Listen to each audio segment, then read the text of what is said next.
Good afternoon. May mga sila kome. Good afternoon. Okay, before we go further, let's bow down our head. Let's be in a spirit of prayer. Father, we thank you, Lord, for this afternoon. And indeed, Lord, you have paved this time and you have allowed us to be here because you have something special for us. Father, I pray that you're going to anoint every ears, bless every mind, and cultivate every heart as we go to your word. Lord, hide me behind your cross and beneath your wings. God, Holy Spirit, the words that will be spoken will be coming from you and keep us away from any error. Again, Lord, we fully trust in you. Cover this place with your most precious blood.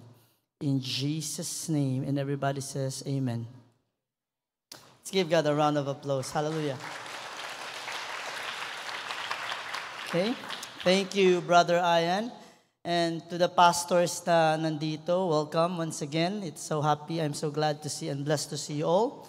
And then sa mga youth, welcome to this humble church, GNT Foursquare Gospel Church. Bale El Corsage, and indeed, thank you. Pero okay lang ba kita na yo si man-share kay Tan Juan Kumigo na neck? Okay lang ba, Sir Jeremiah? Okay. Actually, hindi gat dapat yung speaker this afternoon. El speaker gat desde ara si Ma'am Dafter Villanueva. And then yesterday she called up and said, Pastor, I could not make it today on Sunday kasi Arakel kasi bigla ko nila lamang LD ila school, tiyanik sila seminar. So, na DepEd and ablangan na si Lord, be ready in season and out of season. So, pasensya, di mio cara ustedes ara tamira tarde. Okay? So, tell your neighbor, let us listen to God's word. Okay. Check yan ito na dito yung side. Si Tagara cellphone. Chenenoy. Kasi si Taagara, kabartalya na notes, kay ready sa ka-notes, okay lang. Pero si Taagara, kabar Facebook, yatataan din na Facebook, ablaya, skonde anayse. Okay? Ready? Are we ready? Are we ready? Okay. Before we proceed, I will just first read, tell to you the title of the sermon this afternoon. It's entitled, Breaking the Chains. Everybody say with me, Breaking the Chains. El theme yadale conmigo, it is your theme, Mending Links of God's Truth, Breaking the Worldly Chains. And the verses is found in Nahum chapter 1 verse 13. It says, For now will I break his yoke from of thee, and will burst thy bonds in sunder. In Psalms 107 verse 14, he says, He brought them out of darkness and the shadow of death, and break their bonds in sunder. Before we proceed, I would like to give you 2 minutes. Pwede tayo mag-time vin, or largo ya bakat of 2 minutes. This is what you're going to do. Think of any struggles that you are fighting against. Pensa buenamente ko sakel el mga things na kere ustedes sapa na di ustedes life that you know it's not pleasing before the eyes of God. It doesn't mean yasalbaya ka na ito, no ay megat kita struggles. Can you mga struggles na vida? Raise your hands. No ay, el otro? Al sagat mano akal machene. Akal makero ustedes kita si Lord. Okay. So think of those things and then try to imagine the cause and then try to think ko saga to debe ase. Dali 2 minutes. Okay? Start yan. Because later you will pray for that.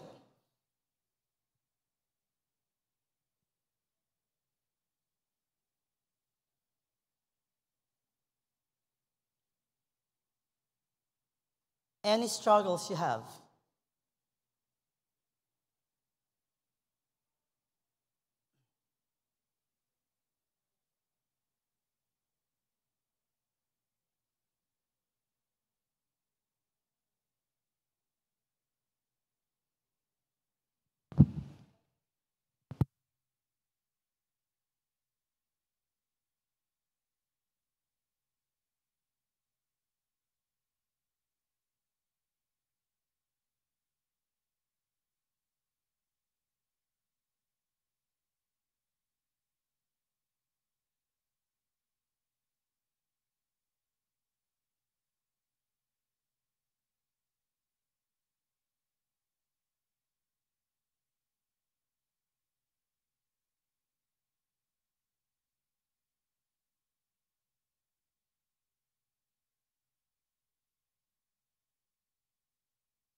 Okay, time's up. I hope when you hace ustedes el activity, you were doing it honestly. Kasi mas bale if we are honest with ourselves, we are honest with God. Because, bondages or chains cannot be broken, first and foremost, if we do not acknowledge them. If we are dishonest, we don't be transparent with God and with ourselves. So it's very important to be honest with God and with ourselves. Amen ba? So, habla pa ni Dostedes' description, in a world where falsehood and worldly influences often entangles us, the theme of mending links of God's truth, breaking the worldly chains, serves as a powerful reminder of God's deliverance and liberation. Just as chains bind and yoke oppress, so too do the lies of the world constrain and ensnare us. However, through God's truth and grace, we find freedom and restoration. This verse from Nahum 1:13 and Psalm 107:14 illustrates God's promise to break the bond of oppression and darkness, setting us free from the grip of sin and falsehood. As we embrace His truth and walk in His ways, we experience the joy of being released from the shackles of worldly influence, enabling us to live fully in His light and grace. Now, habla pa yung last part, as we embrace His truth and walk in His ways. It is the only time we will experience the joy of being released. Now, the world, el mundo, it has so many ways to entangle us. Ala pa ganin na book na New Testament, todo ba tentende siya bakano? Okay. Now, ala pa na New Testament that we, as the soldiers of the living God, we must not be entangled. Why? Once we are entangled, hindi kita pwede benya, buenamente. Hindi kita pwede ase el cosa el debe si Lord, tamanda ka natin ase. Because one, we will feel guilty. Second, amo si el cos takeda kita priyo. Now, describe ki hates the sin. There are people who hates the sin but love the pleasure that comes with it. It means, tiyan mga gente, although they are saved, this is what they say, they hate the sin and yet they continue to do the things, sabi sila sin, it's because they love the pleasure and then tapensa sila, it's okay to say, Lord, forgive me, and then repeat the cycle. That is a bondage. That is a chain that needs to be broken. If we look at the illustration, I'll give you verses from the Old Testament, from Exodus chapter 14, verse 12. It says here, and Exodus 16, verse 3. These are verses that you would see, mira ustedes, no, that the Israelites, when they were saved out from Egypt, Egypt is a place, si miracle analogy refers to a place of bondage, a place of sin. And so, they were enslaved. Everybody say with me, enslaved. Literally, physically, they were enslaved. But Egypt represents a place of bondage. Sabi ustedes ko si habla el mga Israelites, kuando apuere sila. Listen to what they were saying. Is not this the word that we did tell thee in Egypt? Saying, let us alone, ala pa sila, Moses, amoy este kami taabla contigo, kundo talya pa kita na Egypt. Dehaya lang kanamon, that we may serve the Egyptians, for it had been better for us to serve the Egyptians than that we should die in the wilderness. Remember, they were set free, but their mind was still in bondage. Physically, apuera ya sila. Mentally, nuay pa. And most Christians today, ansina. Exodus 16:3, it says here, and the children of Israel said unto them, would to God we had died by the hand of the Lord in the land of Egypt, when we sat by the flesh pots, and when we did eat bread to full. For ye have brought us forth into this wilderness to kill this whole assembly with hunger. Yabla pa na next verse. Moses, mas bueno ya lang, yamuri kami kung tatalya kami na Egypt. At least busog pa kami. Kontratake kami na wilderness. And okay lang contigo, muri kami. Na hambre, este assembly. You see, el diila pensamiento was still in bondage. Take note, the Israelites have seen the power of God. Na Egypt pa lang, quanto plagues siya pasa? 10. Yes, it is plagues. Those are plagues, and yet that itself, tamandamira, the awesomeness. Awesomeness in another translation means abject terror. The greatness of God. Do you know that the 10 plagues, says si Lord, were a direct attack to the gods, 10 gods of Egypt that they believed? Did you know that? Si Lord, yamandalamira kanila, I am going to defeat your gods, mga useless gods. Pinaka-worst, nebo lang sila sale, Talia el Red Sea, they started murmuring. When they saw the Red Sea open, yan traverse sila, baila-baila sila yan, tamburin pa si Miriam. Kaya matamburin dancers? Sama no? Oh, sila si Miriam, yung tamburin-tamburin na niya. 3 days after ko sa sila they started murmuring. Their minds were still in bondage. Now, before I proceed, intro pa lang, Kel. Hasta kwanto ora ba kita, Jed? Kasi naman kumigo man briefing. 2 hours ba? Joke. Okay, I'll give you an insight about a message when I was still new in sharing God's word. There was this one time, normally kasi si Taseo message, I don't just, Kabayal Service Sunday sa kayo topic kasi no. Usually I pray, Lord, what is your message for your people? And there was a time, Lord, Thursday nuway pa. Lord, Friday nuway pa. Dalo lang, hindi apura. Lord, Saturday nuway pa. Lord, 11 o'clock de noche, nuway pa. And then I fell asleep. All of a sudden, at 2:30 a.m., na-disper tayo, yasa kayo notebook and papel. God has given me the message. And start the meu dream, I was playing a kite. Daligan na punta na kite, na mira yung demonyo. Hablo in Jesus' name ko sa kel. Alapale, this is mostly my children are doing. Are you ready ko sa labla? They are mingling with the world.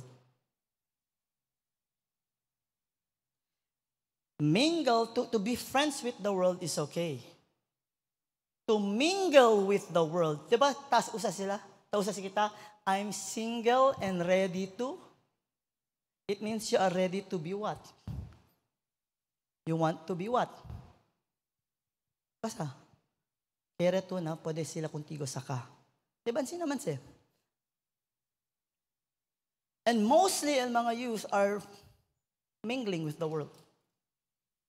I'm not saying you cannot befriend the unbelievers. Actually, we need to be loving and caring to unbelievers because we were called to preach the gospel to them. Here's the problem.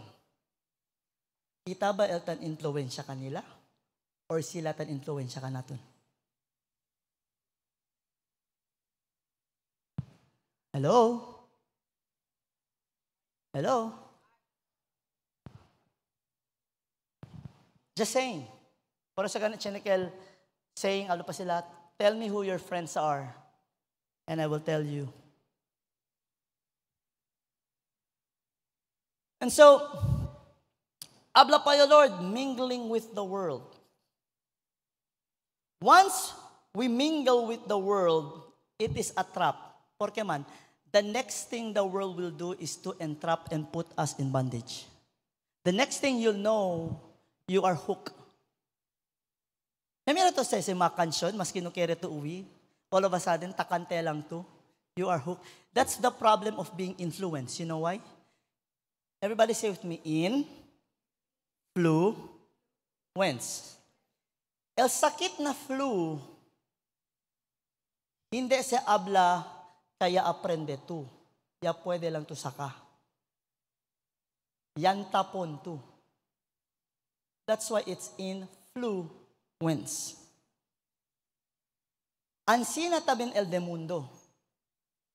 Pero sa Chenebes, kumpiyansa kita, we put our guard down, all of a sudden, igual yata kanila. When I was in college, I never swear. Hindi tabla mal palabra. I grew up, me and my parents, ta-check yagat ka naman. So, from elementary to second year or third year college, I think, nuwayo man swear, until one day, punto man yun na Blue Vigors, baila aki, baila alya. Hunto pa yun na Moving Colors, sakeda pa yun Guys and Fleasics. Baila aki, baila alya. All of a sudden, one day na di amon practice yan maliyo. Elya salena di mio boca, PI. Iyo mismo espanta. Porque kel, you know why? Cosa mio alrededor, I caught it. Igual lang siya na flu. Be careful whom you are going out with. Because that may put you into bondage. I'm not saying you cannot go out and have friends. Make sure when you go out, the lights are turned on. It means, sabi sila, eto anak di Kristo. Numaapaga elus. Are you with me? Si Chene pamankitan, mahilig at murmura, those are bondage you need to remove. Pastor, save naman ko by grace. Yes, but those are still bondage by the grace of God needs to be removed. Are you listening? Si puwerte pamampamparon, those are bondage. Are you with me? So how to break the chains? Everybody, read the next. Nandiyan bang next slide? How to break the chains. Next slide. Reading all together, go.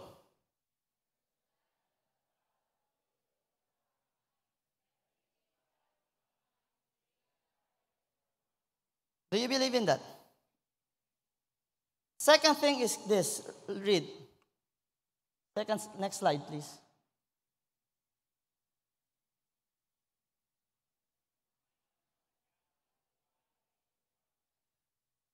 We will go in depth to that. Porque yatan emphasize ara el mind. Many of us will ask our friends, or kanaton aki, ketal to si impermo physically, right? But may I ask you today, how's your mind?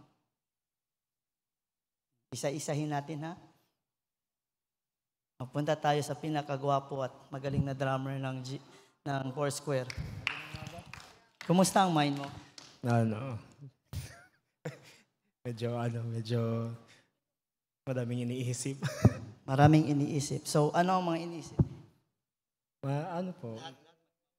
Lahat ba siya godly? To be honest, hindi.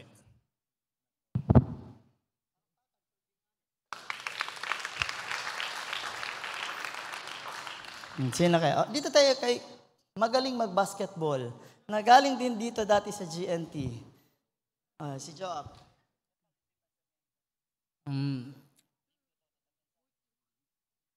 Hindi to. Palakpakan for him being honest. Buska pa kita uno na atras. Okay, man sila gumigumira? Kaya lang kita, kung Brad Jeremiah lang kita.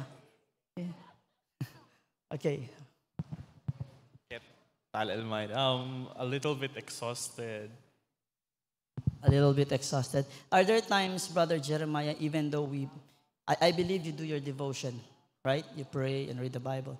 But are there times na tiyanegat samok tento na pensamiento? Yes. For those not an experience, let me tell you something. Those are normal things. But the problem is if we yield to it.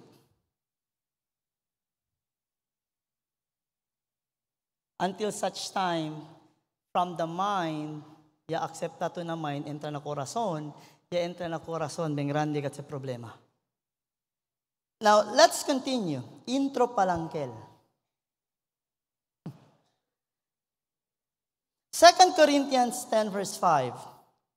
It says, casting down imaginations and have every high thing that exalted itself against the knowledge of God, and bringing into captivity every thought to the obedience of Christ. In other version, it says this, we destroy arguments and every lofty opinion raised against the knowledge of God. May I ask you, are there times, siya ba mga times, ta entra na di ustedes mind, natahuga na di ustedes mind, things that you know are sinful, that you know it is not from God, and God will not be pleased. And then now you are given a choice whether to execute it or deny it. Siya ba why? Again, the battleground is our mind.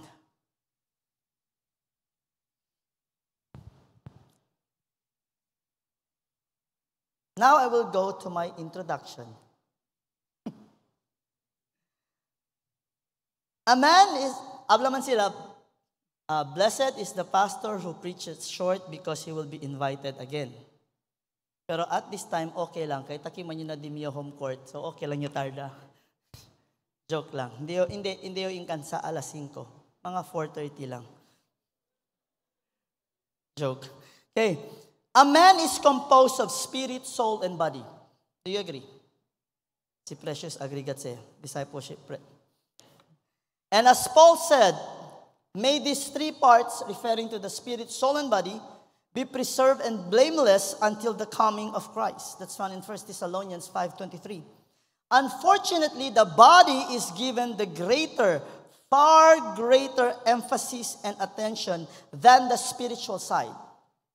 This is because our mind, which is our soul, by the way, who is speaking right now? Who is speaking right now?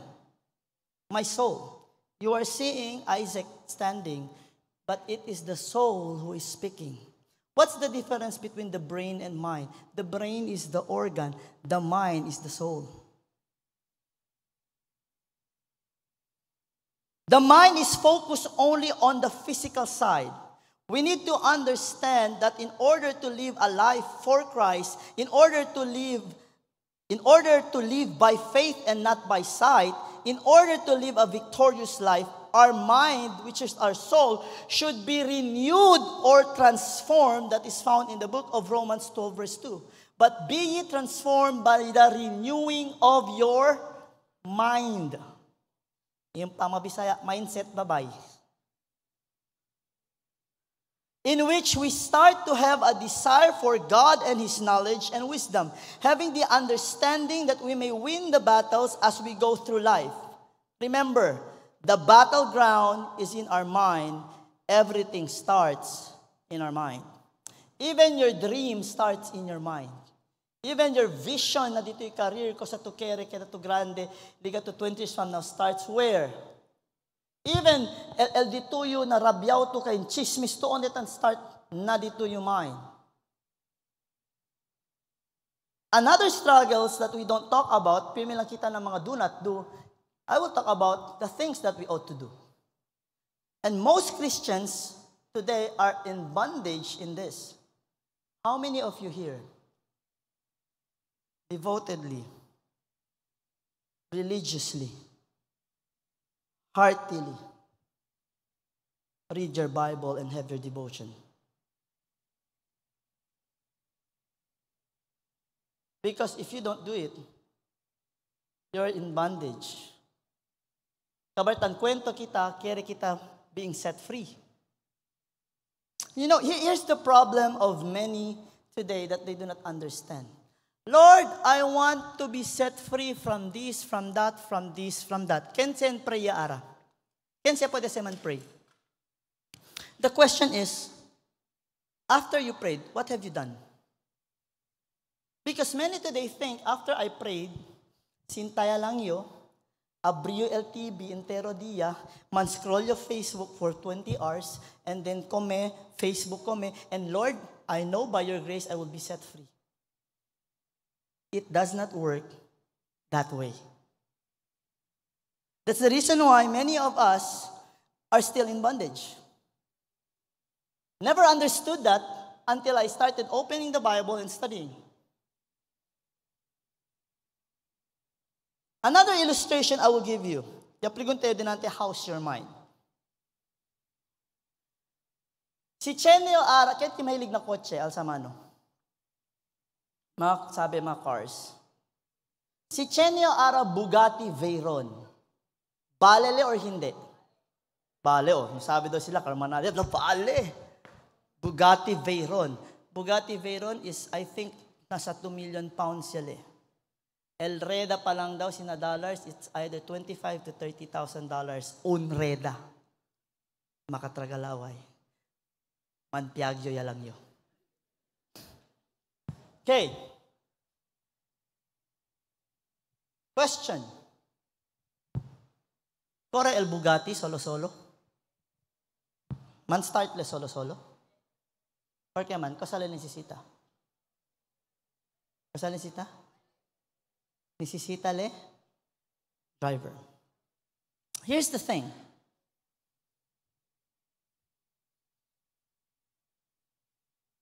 Our mind needs to be controlled. By who? Siyempre, kita. Pero, if you want an accurate answer, by the Word of God. Remember this three. Before I dive in to this, the reason why tadalo illustration after illustration para when andayo na dim yung point man gets sagat ustedes. Remember these three things. Mental health will affect your spiritual and physical life. Yan nakita psychologists. True ate faith, Pastora. I'm not talking about mental health ako chenito. When I talk about mental health is this. Cosa el laman na dito yung pensamiento. Cosa el taponeto na dito yung mind. Here's the thing. What comes into your mind and you allow to your heart, amose el tasale na dito yung bida. And so si hindi tutale Bible, karpirmi lang tutamira K-pop and mako sa lasangan. Por eso, hasta dito yung modada komo on K-pop. Ala pa si Michael Jackson. Songs, when you sing, the lyrics are like mantra. When you keep on singing the songs and the lyrics, it becomes your mantra, and eventually, the song becomes you. Hello? If whatever you are influenced with enters into your mind, sabi yo todo kita chene cellphone. Kent kinoy cellphone. Chene pa 1, 2. Pero naipaman, bata pa man. So baka naipakonstes manda. Halos kita todo chene tan cellphone. Halos ka naton kita YouTube. Be careful whom you're following. Are you with me? Hello? Second, a strong mind is anchored in the wisdom and knowledge of God. It means we are now more inclined to spirituality. Third, regardless how big the problem or temptation in the physical realm, it will not affect your faith and character if one is stable or founded mentally in the Lord. Now, how do we break the chains? Are you ready? First, we exercise spiritually. For bodily exercise profiteth little, but godliness is profitable unto all things. Everybody say with me, unto all things. Having promise of the life that is now and of that which is to come. 2 Corinthians, when we are established on the Lord, it doesn't matter what problem we face. We may be troubled, we will never be distressed. We may be perplexed, we will never be despaired. We will be persecuted, but we will never be forsaken. We will be cast down, but we will never be destroyed. Why? Because we know whatever happens, Jesus is victorious. Now, 3 things to do to be free. First, be responsible of your thoughts. What do I mean by be responsible of your thoughts? Although you cannot control what pops in, di ba pregunta dinante ketal al mind. We can never control what pops in into our mind.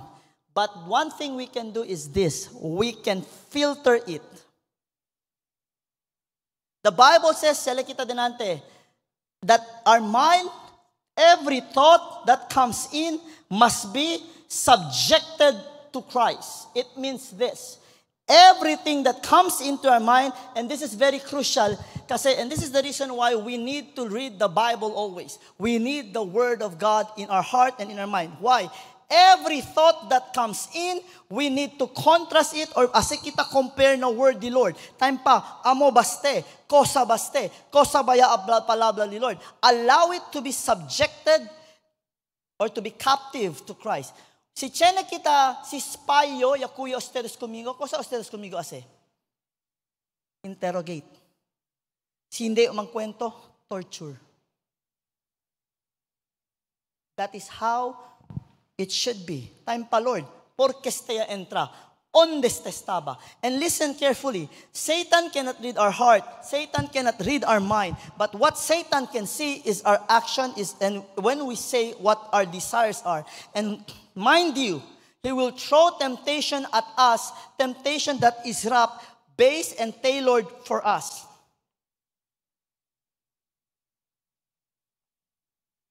That we will continue be in bondage and in chains. And the only way to remove that is first and foremost to remove it from our thought. Hello? Takiaman ustedes, no? Uno el mga problema ara del mga kabataan, pornography. Era no hay aquí. Pornography can destroy you. Pornography, ta puede le asebaw el confidence del un gente. There are many things pornography can do. But you know why? Porque manada mga hombre ang lisod sa pornography? Kasi ara hindi lang to nisisita pornografiya para mira sexy mujer. Ande lang to na Instagram pati na mga Facebook. How do you think they can, and the best way to do, si amo ka dito'y sakit, seraan ito dito'y Instagram, seraan ito dito'y Facebook. Yabla ka niyo di uban, bueno paara todo ya subi el gastusin. Sabi ustedes kanya queda barato, el mga mujer. You know why? Pondo antes ta uyal kwento mga de antes, para mira lang sila el legs de un mujer, escucha sila, mandipisil sila. Ara hindi ya, mga mujer ya tamanda mira. Libre. And why? Ay, hindi na kel pastor. Di ilay kel problema. Kay manyako lang kat sila. Listen. You're not helping them. They are in bondage. How can they be set free? Yaseragane sila. Cuando yasela sila nila kaasa, kamira sila muerta kamina tasala el. Do you get the point I'm saying? Tanggets kita? And there are times we're in bondage with the ideology. Like, ay, hindi man siya pastor. Basta yo, pastor, I will do what makes me happy. Don't you know that that is a humanistic ideology? That is against biblical teachings because it speaks of pride. We need to understand everything starts in the mind. And if we do not fill our minds with God's word, the world is going to fill it, and that's the reason why out of the abundance of the heart, that is what people will see.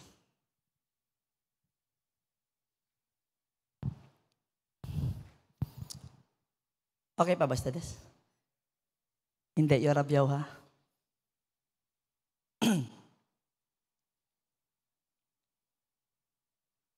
Be responsible of your thoughts. Filter it. Allow it to be in captive in Christ. About to decide, be responsible of your thoughts. And before I forget again, be honest. You know why? Nung maabla, ay, strong yaman nyo kun Lord. Be honest. There's a reason why porque seta entra. You know why? Because that is your weakness.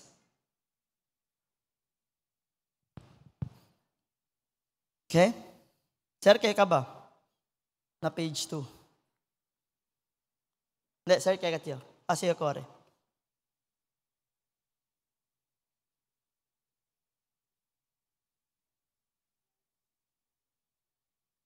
Okay.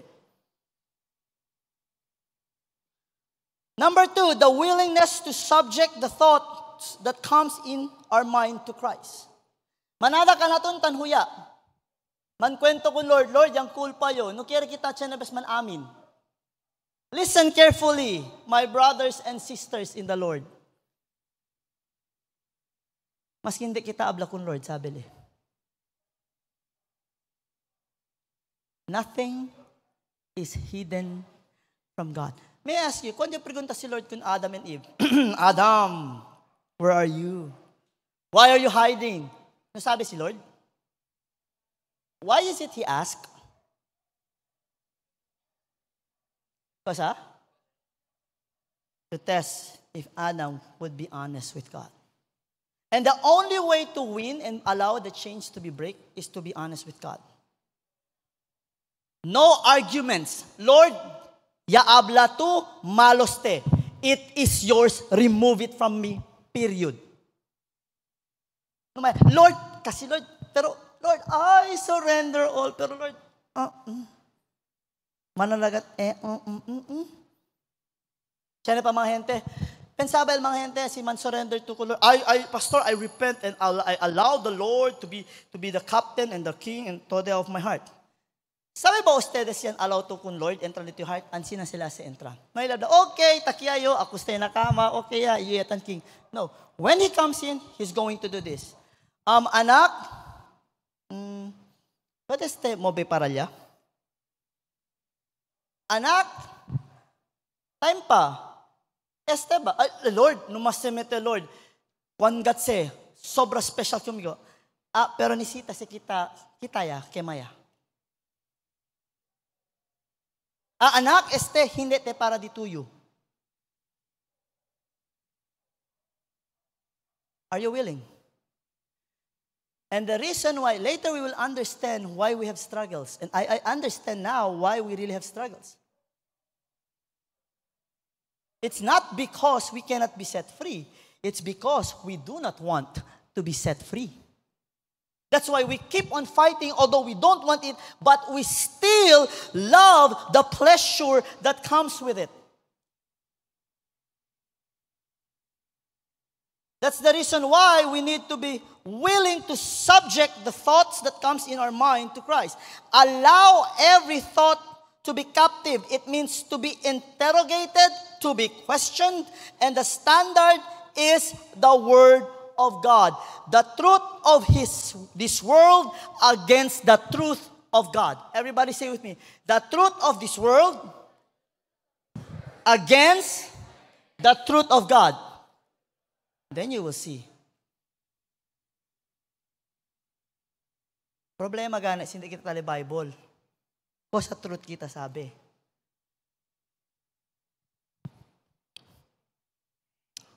Third,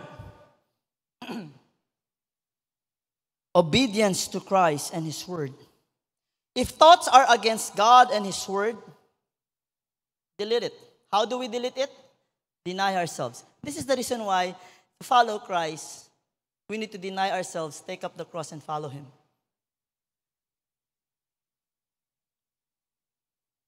Because if we cannot deny ourselves, we will never be changed. You know, the only way to be dead to sin is to be dead. And the Bible tells us clearly that we need to mortify ourselves daily.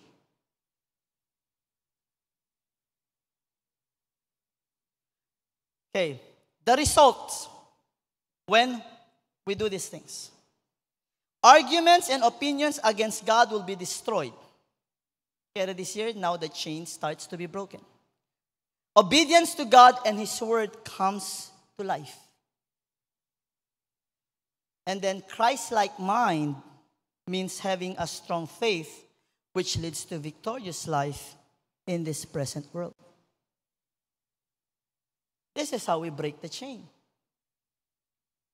We first renew our minds. Hello? Hello? Kore bagatyo? Or ya sobra ga mi English?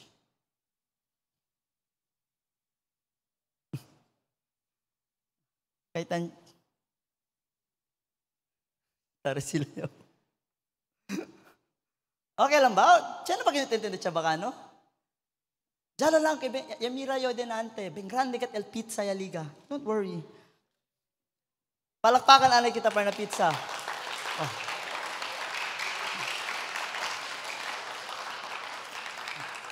Amoy agatse para na pizza palakpakan gayot. Okay, let's continue. Not only our thoughts must be captive to the obedience of Christ, we are instructed in the book of Philippians to think on these things. Let's read all together. Okay, everybody read, go.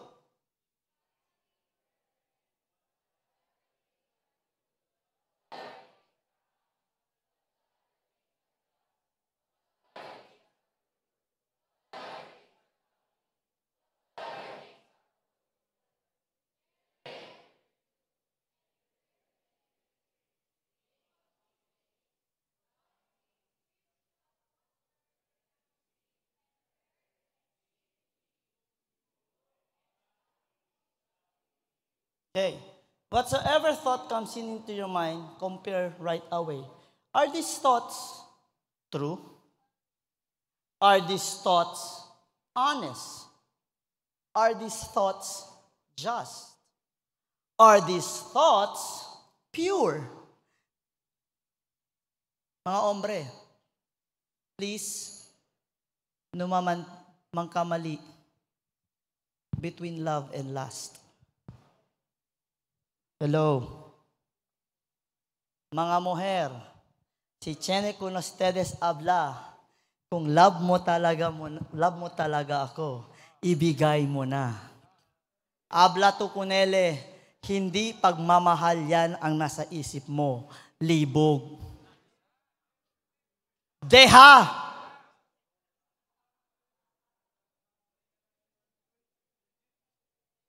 Hello? Hello? Hello?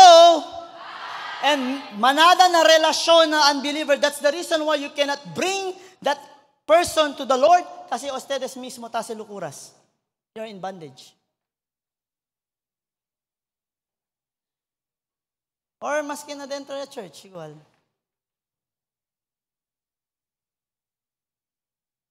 Hi, okay pa ba kayo? Grabe man si pastor, brutally honest. No, because I don't want you to treat us little children. Because the world does not treat you as little children no more. Sabi ustedes, cosa con ustedes tasia al world, tan bombard con ustedes todo lucuras, kabar ustedes talla lang pimina de ustedes Facebook. So, I need to be honest with you. Alegre pa gani kita, mira mga TikTok, mga lukuras no? Mira kita mga muhar, tan sinang pala, oh. Ay, malaga yun. Buhay nagkatlikan ka. Government, like pa. Joab, like the page. Ay. Yan like ba to, Joab? No, ay.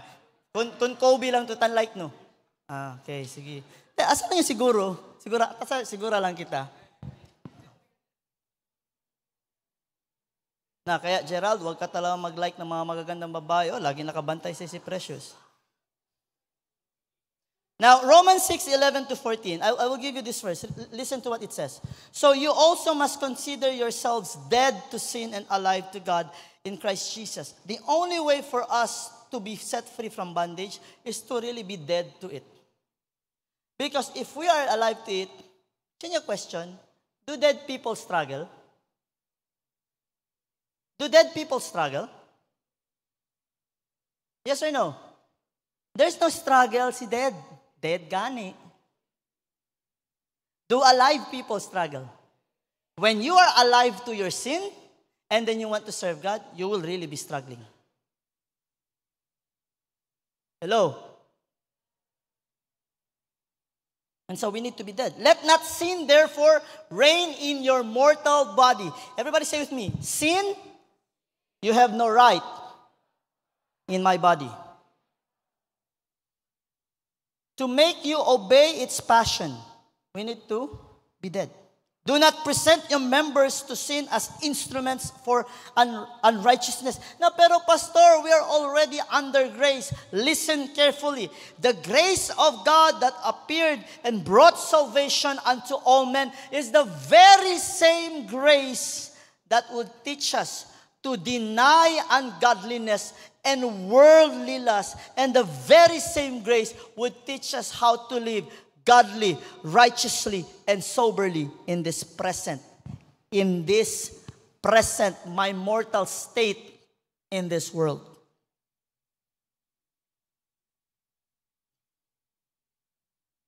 Here's my conclusion.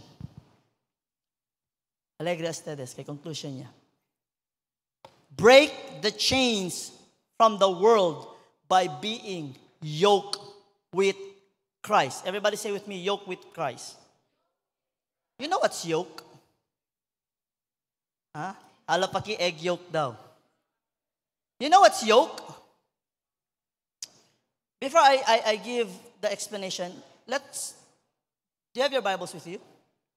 No, iya lang le. Matthew 11:28-30.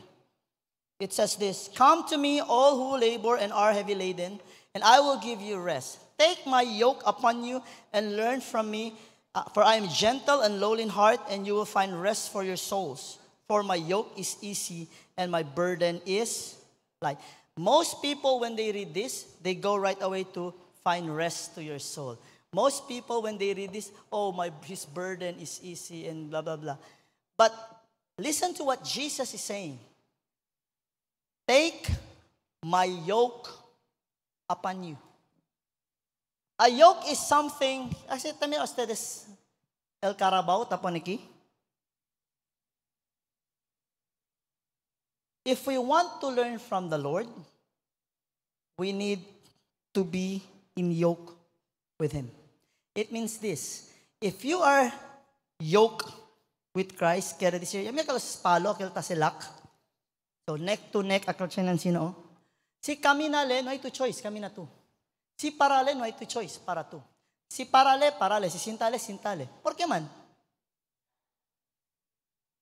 You are with Him. If we want to learn from Him, we need to be that. But if we really want to be set free, we need to be in yoke with Christ. Because if we are in yoke with Christ, sin has no power in you. It can never be alive in you. Why? You're already enslaved to Christ. And this is the problem with most today, that when they preach the gospel, they say, Christ wants you to have a good life. Okay lang siya, mas to keda faithful, basta aksepta lang to kung Kristo. That is not the gospel, my friends. But the reason why many are still churchgoers who are struggling to the highest level. Why? They don't want to be enslaved to Christ.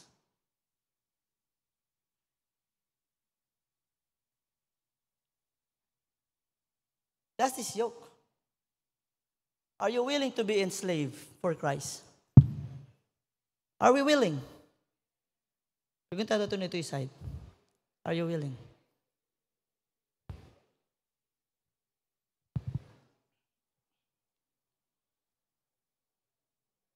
It is an invitation for those in chains and bondage. Again, may I ask you, who among you here, you think you're still in bondage one way or the other? Raise your hands.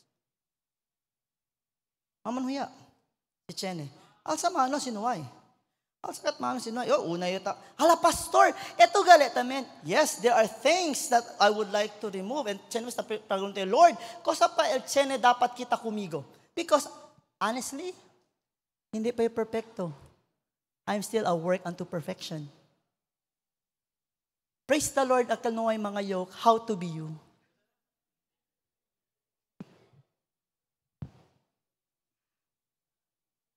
But this is an invitation for those who are in chains and in bondage. An invitation to take the yoke of Christ, to be able to learn from Christ on how to break the yoke of sin and death, how to break the bondage of this world. The yoke that we may find rest for our soul is the yoke of Jesus Christ. For my yoke is easy and my burden is light. It is the only way to be free from chains of this world and to be able to rest. Because I will tell you, if we always carry the excess baggage, if we always struggle, there is no rest. Por eso el preguntada di mi ulit denante, ¿qué tal di aton pensamiento? Okay lang yung pastor, pero si Chene, baka hindi kayo sige na shelo kay baka hindi pa ba you perfect? Are you righteous? May I ask you, are you righteous? Are you a righteous person? Ask me if I'm a righteous person. Yes, I am. Hala, si pastor self-righteous. No, I'm not. You know why I'm righteous? Not because of who I am. Because of what Christ has done, because of the righteousness of Christ who is in me. You know why I'm righteous? Because I am crucified with Christ. My life is dead. The life I now live is of Christ, not mine. Am I perfect? Not yet. I'm a work unto perfection. That's why I said there are things I need to surrender. But again, we need to be honest with God. Pastor naman ka. Di pa ka. Sige, pangitay daw kung pastor perfect be. Idala diri. Kaya mangutana ko siya, how to be you.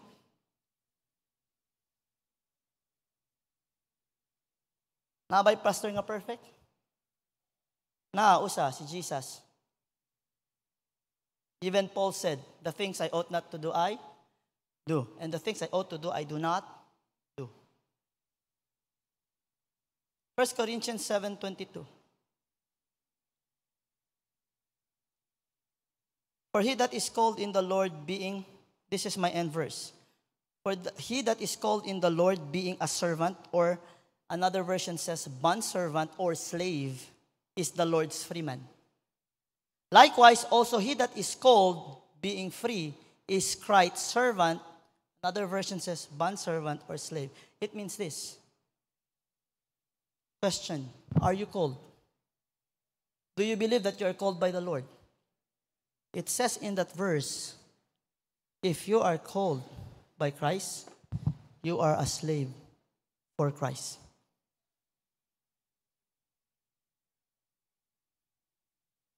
Nga naman, si Kristo ang nagbayad sa tanan. I am a slave for Christ. Paul said, I am a slave for Christ. A mind that belongs to Christ is a life that will live for Christ. Everybody read that. Naik sila po ni? Everybody read, go.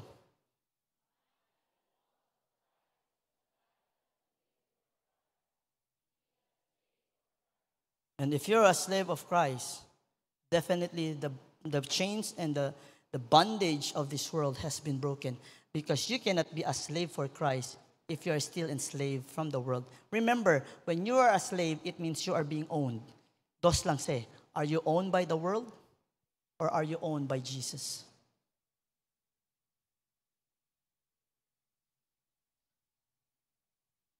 I'm done. I hope you intende kita. It's okay to become a slave. Basta slave the Lord. Amen ba? Habla to the side, be a slave for Christ. Before we go to the next activity, kay Chinda Ostes activity, can we stand and can we sing again this very, very difficult song? This is my favorite song to remind everyone, even myself, that I am not excused. A very difficult song. A very difficult song to do. Let's sing the song, Read Your Bible and Pray Every Day. Pare kita, di ba? How many of us do read the Bible and pray every day? This is a reminder. I hope all of us here are praying and reading our Bibles every day. But as much as I want to, I will not be pabulag-bulag. I know there are some who does not. This is a reminder. This is not to condemn. This is not to put you into shame. I never mentioned names. But this is to remind us that we may break the bondage. Read your Bible. Pray every day. Pray every day. Pray every day. Read your Bible. Pray every And day. you grow. And you grow, grow, grow. And you grow. And you grow, grow, grow. And you grow. And you grow, grow, grow. Read your Bible.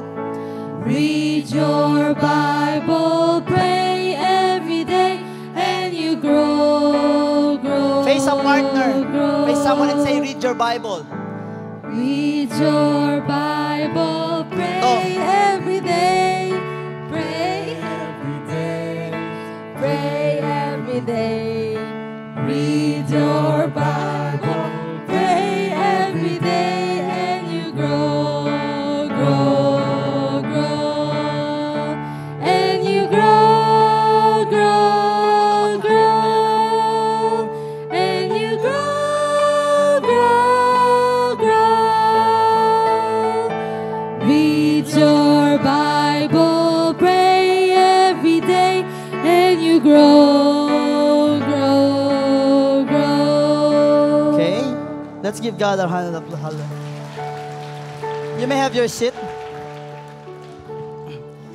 Naalala nyo kanina yung, Tagalog naman ako, kinain ng pansit.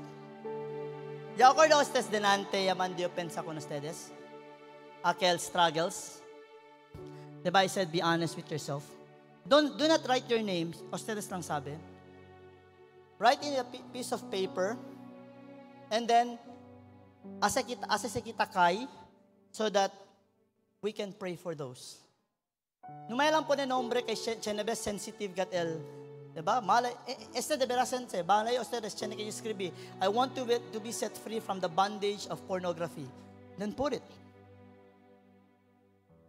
Or from the bondage of cursing, or from the bondage of drinking, or from the bondage of smoking, whatever it is. Si Chene Chickboyki, Chene ba Chickboyki?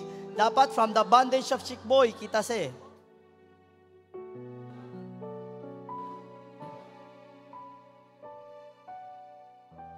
So I will give you 5 minutes. Don't write your name. Just put it in the piece of paper, nag-iadali sila. Then pray for it. Then you can drop it. Sino ging ang meron magpasa, mag-drop? Okay. So, timer starts now. 5 minutes, Vin.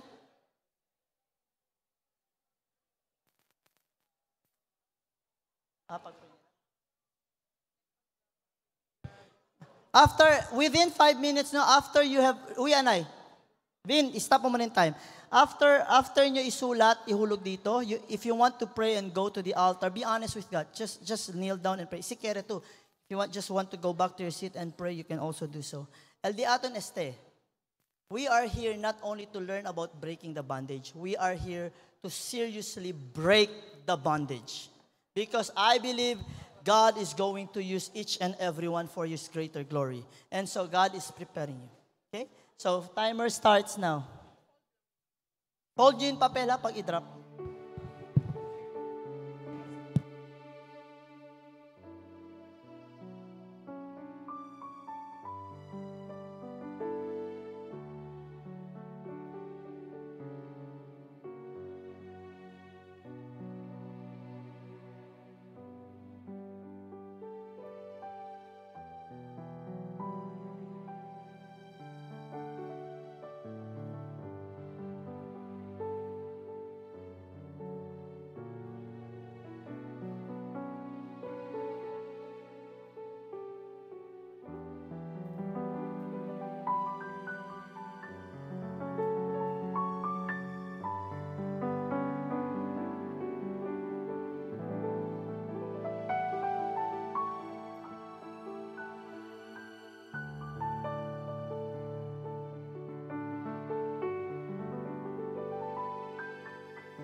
Again, please no makopya na dito yung side. Kahin, no mablog ko sa dito yung struggle, amoy lang tamin yung kalpone.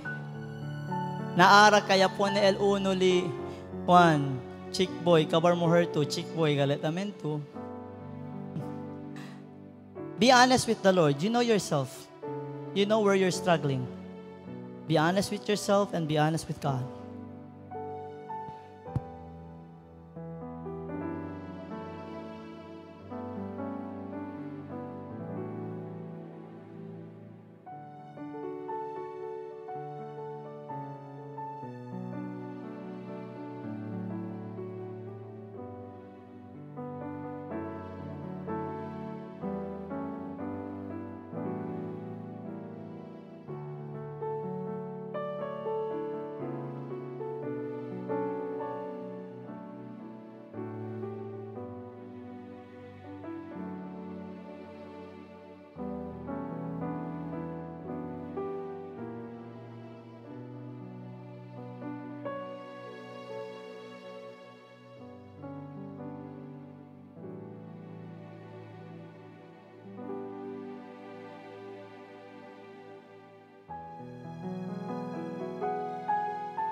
Okay, can we all stand? And I'll be praying for you guys.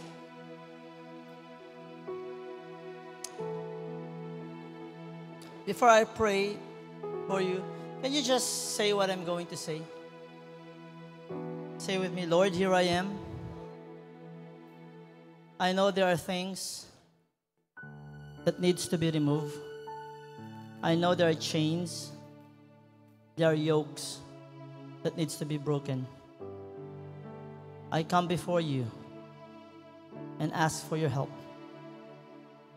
If there are things that I still don't know, reveal it to me, that I may be set free. Father, I also pray that I will be wholeheartedly and willingly be a slave for you. Lord, I'm accepting your invitation. I'm going to take your yoke and learn from you. Father, thank you for this time. I believe where the Spirit of the Lord is, there is liberty.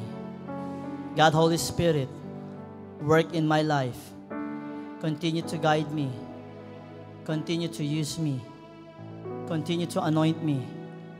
Give me the discernment, the wisdom, the understanding, and the knowledge.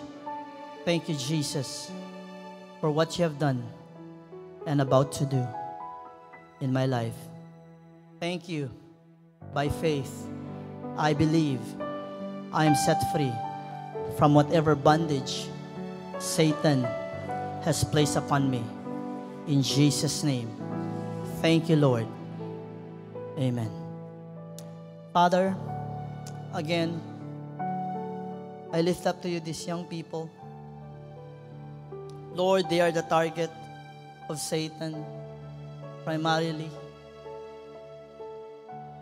The influence that they are being exposed to The worldly things, Father, is just everywhere. From television to radio, even in schools. Ang pinakagrabe, Lord, ang cellphone. But I pray, Lord, that you are going to give them the strength, to give them the wisdom, Father, that they will really be committed to you. They will be good stewards of the phone that you have given them. They will be a good steward of the things that you have blessed them of. And Father, they will never forget you. That in everything they will do, it will be done for your glory and honor. You said in your word that all things be done, you should be acknowledged. I pray, O Lord, that from this time forward, everything we are going to do will not only acknowledge you, but will give glory and honor to your name. Your blessings to be upon everyone.